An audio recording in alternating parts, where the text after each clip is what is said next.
Tiga komplotan bandit bermotor terdiri dari dua eksekutor yaitu FA sama WA. Sama sikok penadah hasil kejahatan berinisial LA ditangkap oleh petugas Reskrim Polsek Kalidoni. Jadi penangkapan ini, sikok tersangka inisial FA berusaha lari ke diri sehingga polisi langsung nembak tersangka yang ngenoi sikilnya. Polisi berhasil mengamankan barang bukti hasil kejahatan para tersangka berupa HP sama motor yang dipakai buat beraksi. Dua tersangka utama yakni FA sama WA juru aksinya berboncengan pakai motor, di mana pas kondisi jalan lagi sepi. Oleh kedua tersangka tersebut korban dipepetnya, terus tas korban langsung ditarik oleh tersangka FA.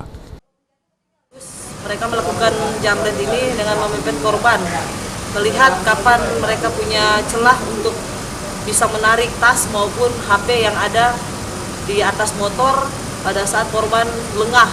Itu akan mereka pepet dan mereka tarik, sehingga terjadilah kejadian jamret. Berdasarkan pengakuan tersangka FA, kalau dia sudah 2 kali melakukan aksi jambret, di mana sudah mendapatkan hasil berupa 2 ekor HP yang dijajuk ke sama RA sergo Rp500.000, lalu hasilnya dibagi rata sama tersangka WA.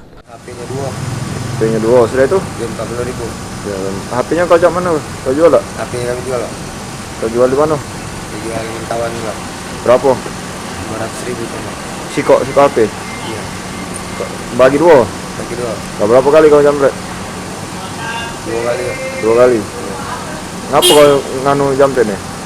Taruh di atas jalan lah. TKW kau? Iya. Ditangkap di mana kau?